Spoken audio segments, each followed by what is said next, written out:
If you walk through the garden, you better watch your back. Well, I beg your pardon, walk a straight and narrow track. If you walk with Jesus, he'll save your soul. You gotta keep the devil down in the hole. He's got the fire and the fury. Oh, that's a great song. Somebody should use that as the theme song for a long-running television series. Just a thought. Just tossing it out there. All right, so today is an Ask or Tell Me Anything show. And that means that you can call 888-720-WNPR. I failed to publicize this on social media, which may explain why at the moment there are no calls whatsoever, which is also fine. 888-720-9677. That's 888-720-WNPR. Or it could just be that it's beautiful outside. June is busting out all over, as they say, and perhaps people have better things to do than call a lonely radio show host, but that also is fine. So we can talk a little bit about things before we get going. I've been thinking a lot about a distinction that was actually made very effectively in an email to me by a person to whom I want to give credit. I believe her name is Noelle McElhaney. And because I think she framed it really well, which is one of the things our country struggles with is the distinction between safety and control. So whether it's mask mandates or, vaccine requirements, proof of vaccination, or modifications in our gun laws to make it, say, difficult for an 18-year-old to acquire a dangerous weapon, we struggle with what that means. And to a lot of us, it means safety. Public health is safety. I was dealing with another emailer this weekend because I came back to writing columns this past weekend, or I should say, I wrote a column. We'll see whether I've come back to writing columns, but I wrote a column talking about something that I've thought a lot about, which is that right now what we have is a country where COVID is still a problem. It's probably not as big a problem as it was, but it's a significant problem. And our national policy is essentially whatever pisses people off the least. That's what our national policy is. Or to put it maybe slightly more eloquently and with more nuance, our national policy kind of stops wherever leaders think they'd really start to get pushback, the kind of pushback they don't want, loss of votes, whatever. There's just kind of no other policy than that.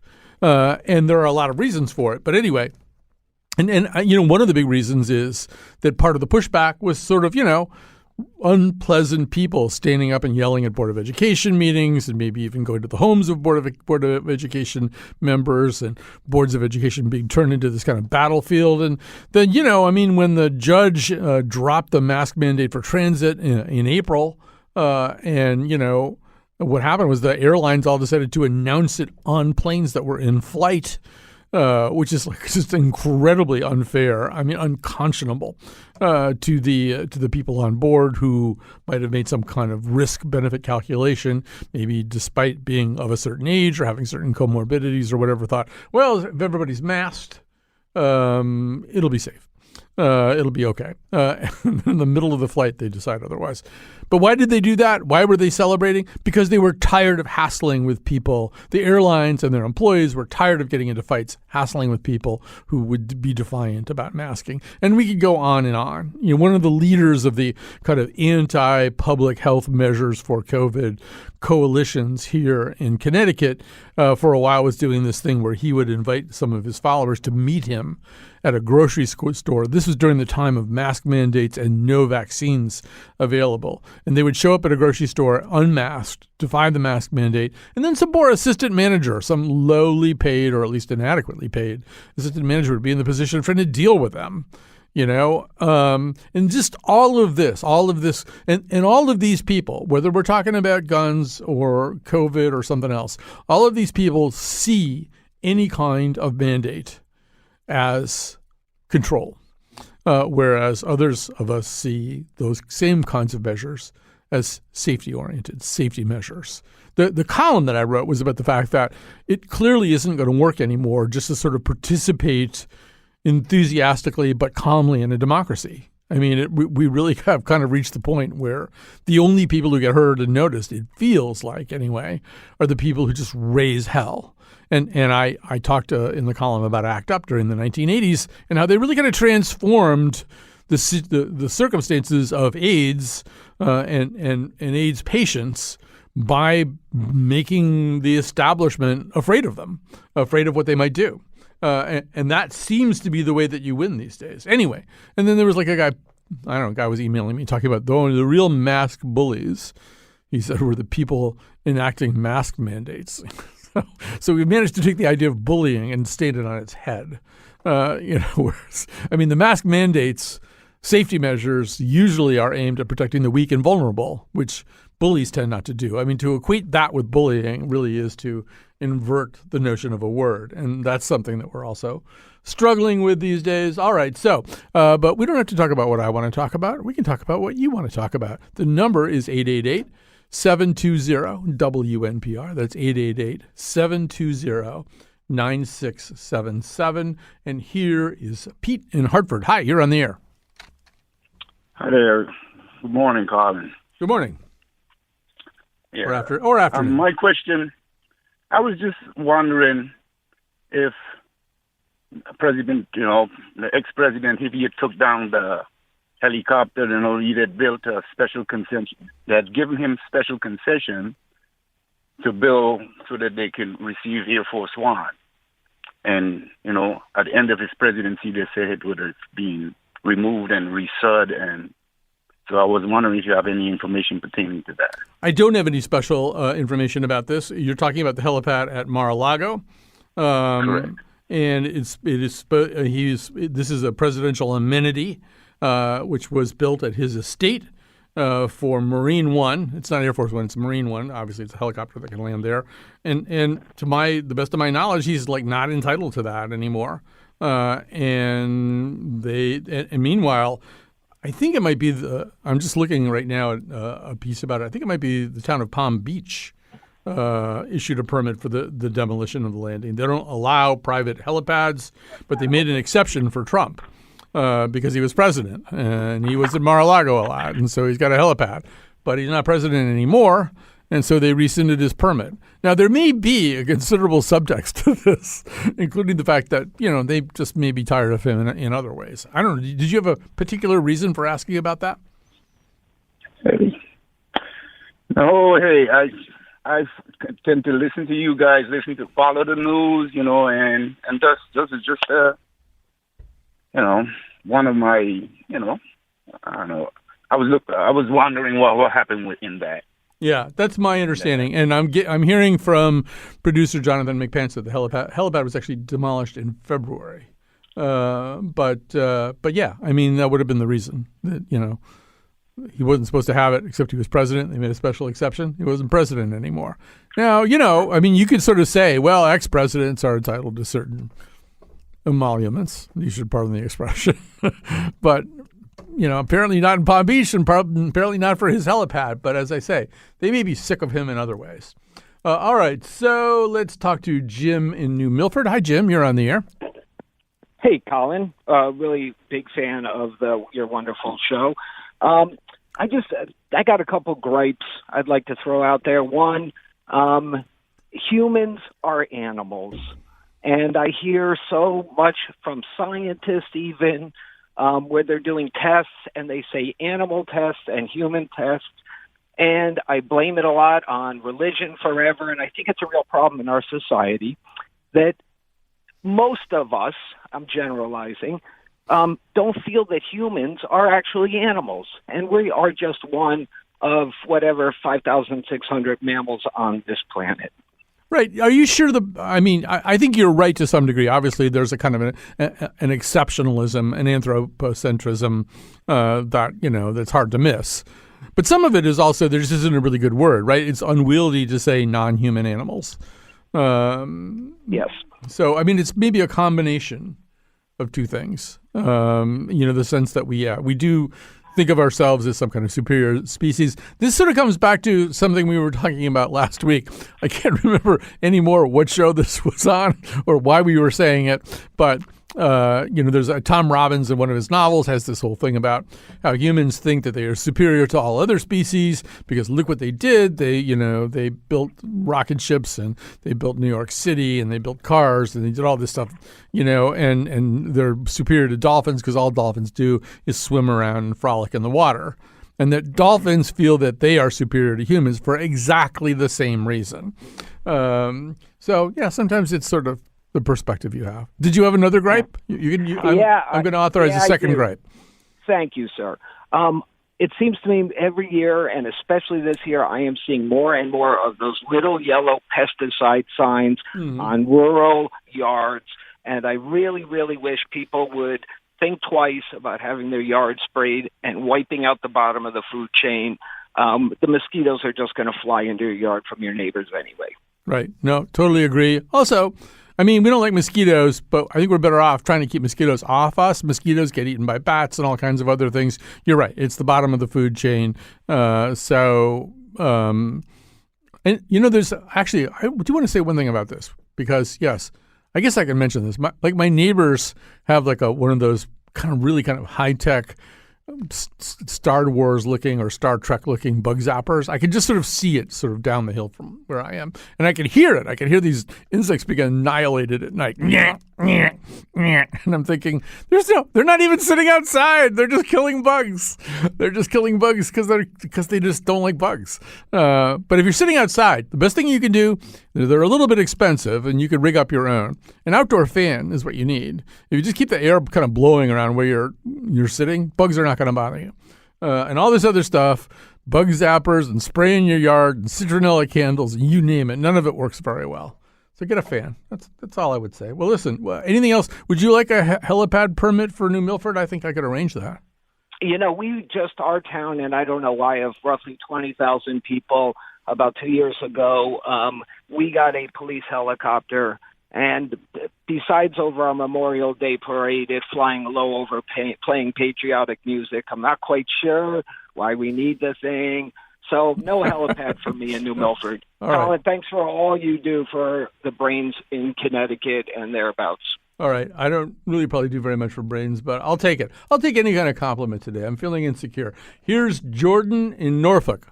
Jordan, you have the floor. Hey, Colin, thank you. New listener, first-time caller.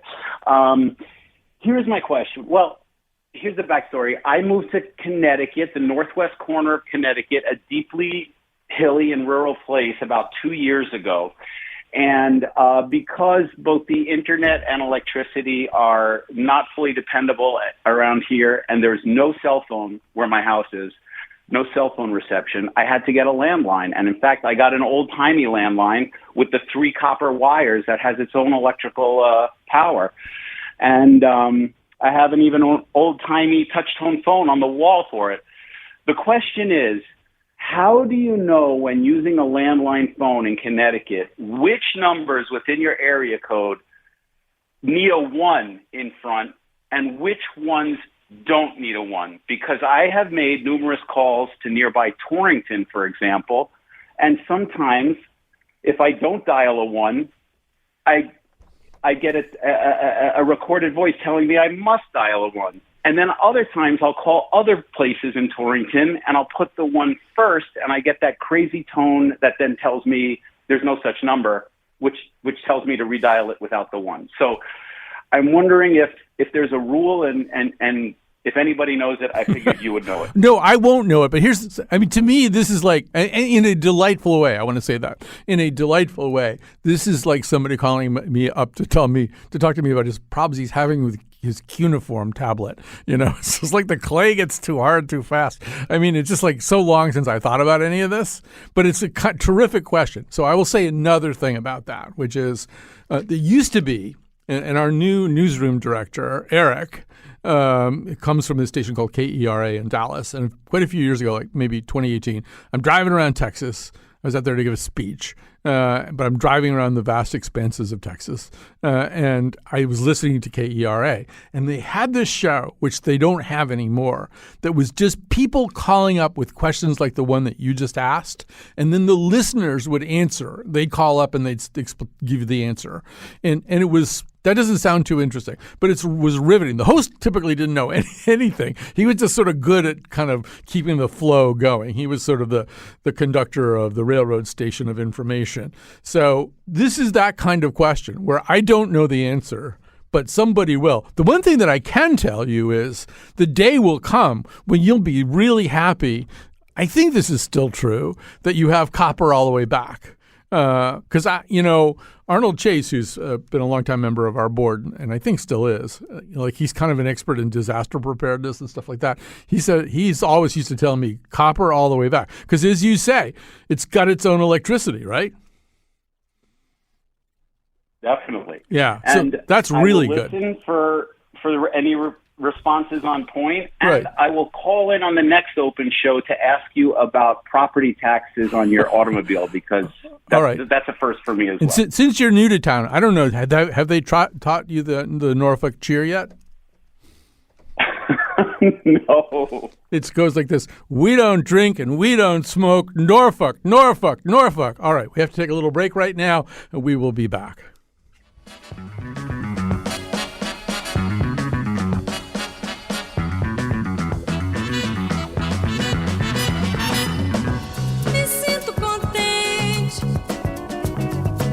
Me sinto muito contente. Me sinto completamente contente. Posso dizer completamente contente. Me arrisco a falar. Me sinto feliz.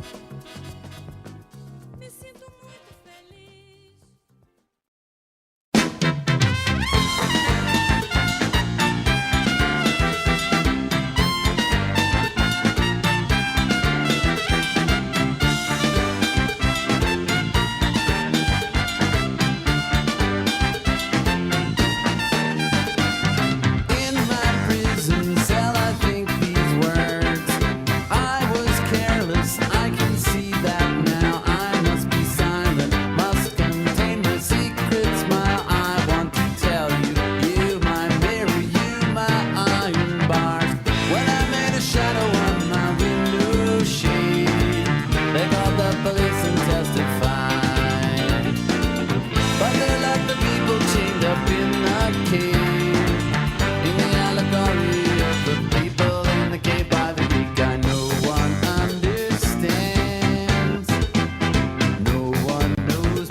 All right.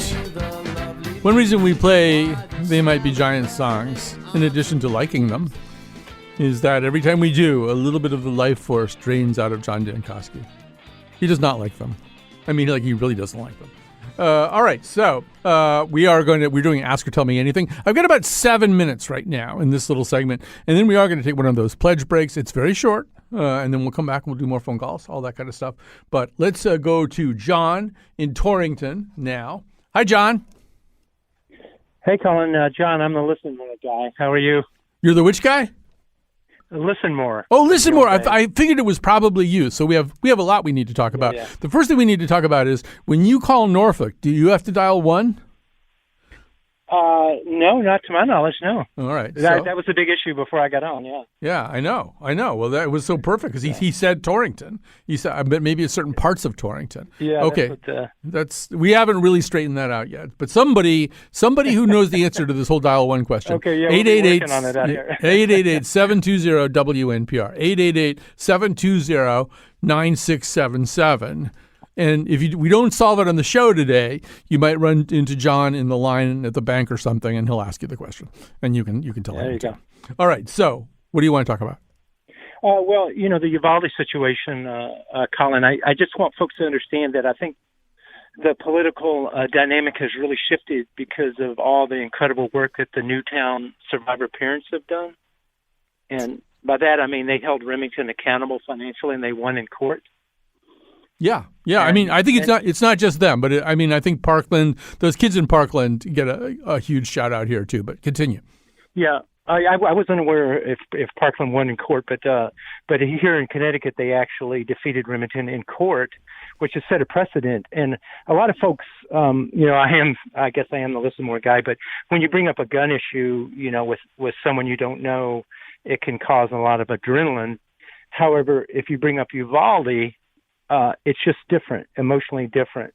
And the hello? Yeah, I'm listening. The lawyer that worked on the Newtown case is helping out in Texas right now. Yeah, I had read that. And so they're basically focusing on how this weapon is marketed, the AR-15. And I also want to assure people out there, assure them, I'm a gun owner myself. We're not after your guns. We are not after your guns. We're talking about the AR-15. It's a military-style rifle, and the public has shown we can't handle it, to say the least. And but I think, anyway, my basic point, Colin, is I think we all should get behind, obviously, those parents, because they're working on this every day. And if you look at the government sort of quagmire, people get very discouraged and sort of give up. But actually, some remarkable things are happening as we speak.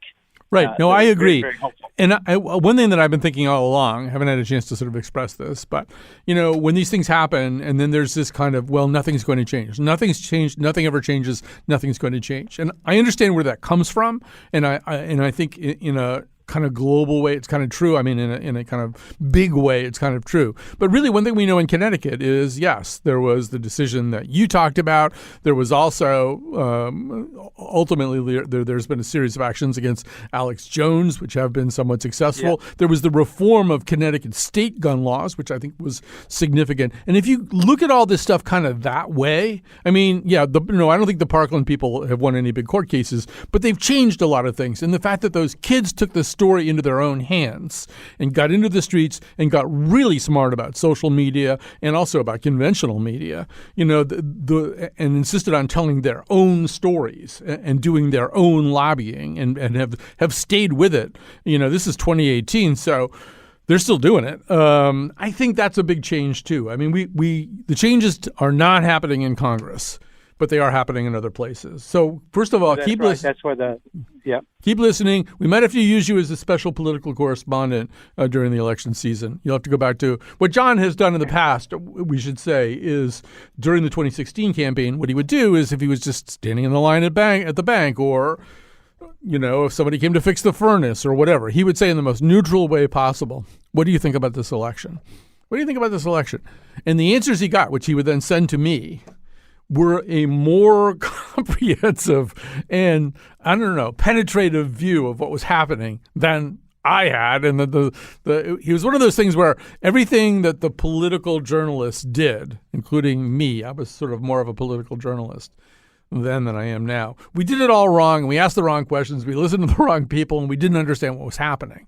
But John's technique of just asking this very neutral question, what do you think of this election? It really sort of elicited quite a bit of valuable information.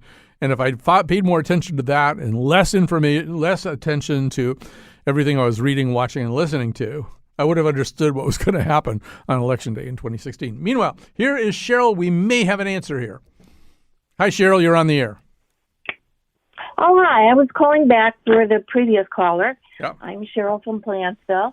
And I noticed that when we receive telephone books, I don't know if he's a new Connecticut person, he might have received a telephone book. There's a map in the front of the book that shows the division of area codes. Now, he said he doesn't have cell phone access. There are 4 area codes. Yeah. And if you're in an 860 area code, you mostly don't have to dial 1. But there's 3 other area codes, 203, 475, and 959. If he goes somewhere with access to a cell phone, he could just Google it, and they have maps and references in order to help him. Well, that is, first of all, very helpful. I might have to explain to young people what a phone book is. Yeah, I know what you mean. But yeah, having all these different area codes. I have this one friend, my friend Charlie. By the way, Cheryl from Plantsville, thanks so much for calling. But I have this one friend, Charlie, who actually lives right on the bridge of the 203 and 860 area code, and he has a large yard. And he, as a result, has had to buy a 300-foot garden hose in order to water different parts of his garden. And so at certain times he has hose in different area codes. All right, so that made McNichol laugh. That's not an easy thing to do. All right, Kat, we should just do a little music. Why don't we go into the break here? Some lovely people are going to ask you to support this fine radio show, this fine station, the whole thing. Be generous. And be our silver lining. And we're not going back into rags or in the hole, and our bruises are coming, but we will never fold. And I was your silver lining, as the story goes. And we are back. Hold on. We are back. Our number. This is Ask or Tell Me Anything Day. We do it once every 2 weeks, give or take. And you can just call up about anything. And the number is 888-720-WNPR. You pick the topics. I just have to deal with them. Oh, I didn't mention also. First of all, let me do the phone number again.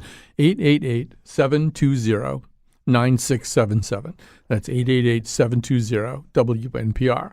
I didn't mention that another feature of this show, although we haven't used it very much lately, is that I have with me a sealed envelope from Mr. Karp. Mr. Karp, one of the smartest people possibly in the United States, somebody that I've known for many, many years. And so what he does is he clips things out of newspapers and magazines, and he places them in envelopes, and he sends them to me. And I don't open the envelopes unless somebody calls and tells me to open the envelope. And then I will attempt to talk about whatever is in the envelope. So that's another option. If you don't have your own topic, but you'd like to hear something be talked about, and maybe you would want to talk about whatever Mr. Karp has put in the envelope. So that's another option. So also, time to say some thank yous. First of all, thank you if you just did pledge. That's really helpful to us if you pledge during the show and stuff like that. But it's time to thank Kat Pastor. She's our technical producer at all times. And then Jonathan McPants made the trip up from the southern part of the state to be the producer of this show and to screen calls and things like that. So if you call 888-720-WNPR, 888-720-9677, that's who will answer the phone. So a couple of things we have figured out. Our research department, that self-same Jonathan McPants, has figured out that Torrington has two different area codes. There are two different area codes within Torrington, which doesn't necessarily solve everything, but it's a useful piece of information. And then a person named Nancy called right before the break with a kind of an interesting question about the frequency of mass shootings in America. And I didn't have time to pull up all the data. Her question was, there were 7 incidents in the past weekend. Are there more of them? And are there more of them at any given time, or is the press just covering them more? So I don't know the answer to that off the top of my head. There's 2 things that I can tell you that are related to it. One of them, 3 things, but one of them is what we call the church shootings phenomenon, church burning phenomenon. There's a period of time when there was an epidemic of church burnings in America. But I think when they finally did crunch the data on it, it turned out churches weren't burning any more or less than they were usually. It's just that, the press started to see this as a narrative, started covering it more. And of course, the other problem is that, and there's quite a bit of research on this, that mass shootings, as well as other kinds of crime, but particularly mass shootings, are contagious. There's a way in which reportage of mass shootings seems to breed other mass shootings, both short-term and long-term. I mean, long-term, you can really see it. A lot of these shooters seem to have studied other mass shootings and, sometimes will write manifestos that sound oddly like some other manifesto that some other mass shooter wrote. So these things are all, they're not freestanding incidents anyway. I don't know whether we're on track in 2022 to have a worse mass shooting year than 2021. I'm not 100% sure it matters either, but I would understand why somebody would want to know about this. All right. We have John. We have Sheila. I'm going to go first with Sheila just because we need more women callers here. And here's Sheila calling in from East Hampton. Hi. Hi, Colin. Is my radio on and interfering with this? Not so far. Oh, okay, good. I am hearing your show. Am I on the air? Yes. Yeah, well, I don't know what's happening. You may be in the Twilight Zone. You may be lost in a world without time where colors collide in kaleidoscopic patterns. I'm going to make my brain get through this. Okay. I wanted to talk about the New York Times covering the Killingly Board of Ed decision not to support mental health issues and the reasons that they covered due to potential of grooming by counselors of a liberal agenda or usurping parents' power by allowing 6, non-accepted by parents visits. And I think the whole country is watching what happens here. I was really surprised to see it on the cover of the Times. Yeah, no, it was interesting. I saw the same thing. It was page 1 in the New York Times on Sunday. You don't expect to see Killingly there. I don't know. Maybe the whole country's watching it now. I don't know. I'm probably just judging from your tone of voice. You probably think what I think, which is that, this is sort of an area where, well, first of all, this is an area where people with different value systems can clash without necessarily being horrible people. And we have to acknowledge that, parents who are uncomfortable with this whole thing because they think that their children's heads are going to be filled with unpalatable ideas, or as you say, they think that their parental supervision responsibilities will be superseded somehow by counselors in the school. We should nod towards that and say, okay, that's how you feel. On the other hand, once again, it's sort of the difference between safety and control. This is a safety thing. Kids have a lot of problems these days. Kids need to be able to, within the school setting, go and get help for some of those problems, find somebody to talk to. Sometimes we all have to sort of face the fact, as parents, sometimes we're not the people they need to talk to. Sometimes we're part of the problem the kid's having. So sometimes the kids' attempts to talk to us about whatever the problem is have been unsuccessful because of our own cluelessness or whatever. And so a little bit of humility is probably called for as well. So yeah, it seems to be a pretty reasonable thing. But Killingly, I think, is not, people picture Connecticut as being kind of a blue state with, an entirely blue congressional delegation for the moment. Killingly is not like that, and I think the New York Times article pointed out the last time Killingly was in the news in a big way was a fight over the school mascot, a Native American derived school mascot, where I believe some of the people either on the council or the Board of Ed now ran on that issue, almost as single issue candidates. They ran for office and were elected on platforms that were almost wholly the question of, keeping the Native American derived school mascot. So, Killingly may be a little bit different from, say, West Hartford or East Hampton, maybe. I just feel that just as both a mother and as a teenager that had no access because the parents were behaving badly, so I couldn't get any help until college.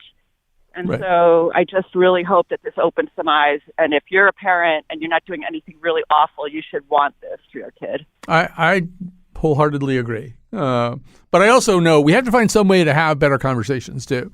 So, I was reading that article thinking the same things, but I think it's also important to say, okay, well, there are other people who kind of define their mission as parents differently. And there's a lot of tension in this country right now around those kinds of questions.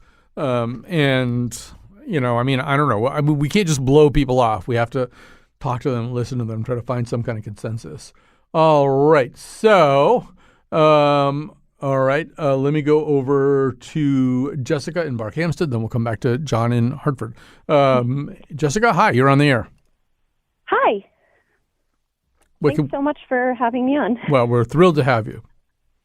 Thank you. I was wondering if maybe you could help me with something that I have always wanted to do, which is I've always wanted a garden. I'm a terrible gardener, absolutely awful. We have tons of shade, but I have these grand visions of some kind of a shady garden, and I just wanted to know: do you have any experience in planting in shady areas, or do you have any ideas for like kind of a shady oasis that I could make? Well, sir, I have one little problem here, which is that I sort of have two radio personas. One of them is Colin McEnroe. I also often do these shows under the name Charlie Nardozzi, and so those are when I'm doing my Charlie Nardozzi personality. Yeah, I tend to dispense more gardening advice under those circumstances. You live in Barkhamsted. You've got two problems right away. First of all, UFOs. UFOs land in Barkhamsted. We only found this out recently because our senior producer, Lily Tyson, is living in Barkhamsted right now. And she says, I mean, sometimes the woods are just crawling with extraterrestrials. And who knows? They're going to come in and maybe eat all your hostas or something. Who knows what they eat? And then you've also... We had bears take down our peach and apple trees last year. I mean... I was coming to that. You get the bears... You get the mountain lions, because let's be honest, there's lots of mountain lions in Barkhamsted. So you've got those problems. Yeah. Yes, exactly. You know this. So it's dangerous out there. Probably you should have a gardening robot that comes out and does your garden for you, so you don't have to go out there and get zapped by ray guns or mauled by mountain lions.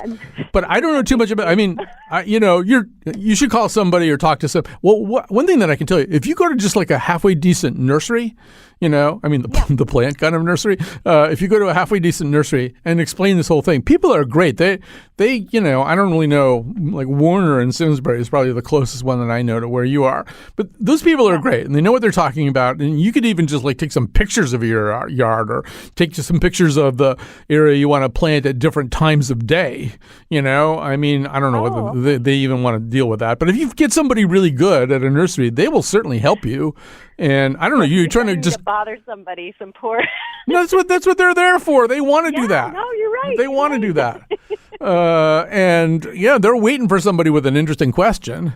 So do you want to grow plants, right? You don't want to grow vegetables. Yeah. Well, no, I don't want to grow vegetables. Okay. I'm really hoping for perennials. I don't really understand the point of annuals, and I don't want to offend any gardeners anybody who's an avid gardener.